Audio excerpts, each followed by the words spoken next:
Letters from a Stoic by Seneca, Letter 17, on Philosophy and Riches. Cast away everything of that sort, if you are wise, nay, rather that you may be wise. Strive toward a sound mind at top speed, and with your whole strength.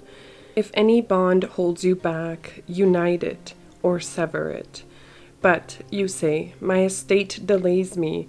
I wish to make such disposition of it that it may suffice for me when I have nothing to do, lest either poverty be a burden to me, or I myself a burden to others. You do not seem, when you say this, to know the strength and power of that good which you are considering. You do indeed grasp all the important thing, the great benefit which philosophy confers, but you do not yet discern accurately its various functions, nor do you yet know how great is the help we receive from philosophy in everything, everywhere. How, to use Cicero's language, it not only succors us in the greatest matters, but also descends to the smallest. Take my advice. Call wisdom into consultation. She will advise you not to sit forever at your leisure. Doubtless your object, what you wish to attain by such postponement of your studies, is that poverty may not have to be feared by you. But what if it is something to be desired? Riches have shut off many a man from the attainment of wisdom. Poverty is unburdened and free from care. When the trumpet sounds, the poor man knows that he is not being attacked. When there is a cry of fire, he only seeks a way of escape, and does not ask what he can save. If the poor man must go to sea, the harbor does not resound, nor do the weavers bustle with the rattoon of one individual. No throng of slaves surrounds the poor man, slaves for whose mouths the master must covet the fertile crops of regions beyond the sea. It is easy to fill a few stomachs when they are well trained and crave nothing else but to be filled. Hunger costs but little. Squeamishness costs much. Poverty is contented with fulfilling pressing needs. Why then should you reject philosophy as a comrade? Even the rich man copies her ways when he is in his senses. If you wish to have leisure for your mind, either be a poor man or resemble a poor man. Study cannot be helpful unless you take pains to live simply, and living simply is voluntary poverty. Away then with all excuses like, I have not yet enough. When I have gained the desired amount, then I shall devote myself wholly to philosophy. And yet this ideal, which you are putting off and placing second to other interests, should be secured first of all. You should begin with it. You retort, I wish to acquire something to live on. Yes, but learn while you are acquiring it. For if anything forbids you to live nobly, nothing forbids you to die nobly. There is no reason why poverty should call us away from philosophy, no, nor even actual want.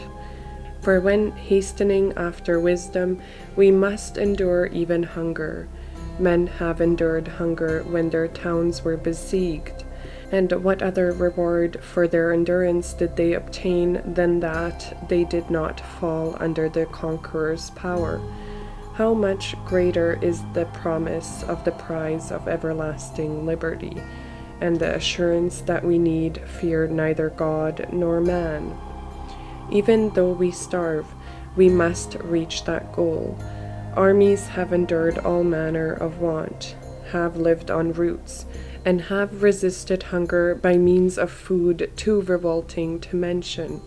All this they have suffered to gain a kingdom, and, what is more marvelous, to gain a kingdom that will be another's.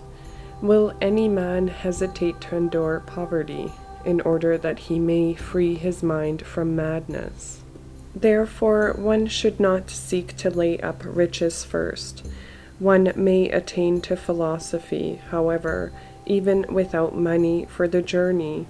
It is indeed so. After you have come to possess all other things, shall you then wish to possess wisdom also? Is philosophy to be the last requisite in life, a sort of supplement? Nay, your plan should be this: be a philosopher now, whether you have anything or not. For if you have anything, how do you know that you have not too much already? But if you have nothing, seek understanding first, before anything else. But, you say, I shall lack the necessities of life. In the first place, you cannot lack them, because nature demands but little, and the wise man suits his needs to nature. But if the utmost pinch of need arrives, he will quickly take leave of life and cease being a trouble to himself. If, however, his means of existence are meager and scanty, he will make the best of them, without being anxious or worried about anything more than the bare necessities. He will do justice to his belly and his shoulders. With free and happy spirit, he will laugh at the bustling of rich men and the flurried ways of those who are hastening after wealth, and say, why of your own accord postpone your real life to the distant future? Shall you wait for some interest to fall due, or for some income on your merchandise, or for a place in the will of some wealthy old man, when you can be rich here and now? Wisdom offers wealth in ready money, and pays it over to those in whose eyes she had made wealth superfluous. These remarks refer to other men. You are near the rich class. Change the age in which you live, and you have too much. But in every age, what is enough remains the same. I might close my letter at this point if I had not got you into bad habits. One cannot greet Parthian royalty without bringing a gift, and in your case I cannot say farewell without paying a price. But what of it? I shall borrow from Epicurus. The acquisition of riches has been for many men not an end, but a change of troubles. I do not wonder, for the fault is not in the wealth, but in the mind itself. That which had made poverty a burden to us has made riches also a burden, just as it matters little whether you lay a sick man on a wooden or on a golden bed. For whithersoever he be moved, he will carry his malady with him. So one need not care whether the diseased mind is bestowed upon riches or upon poverty. His malady goes with the man. Farewell.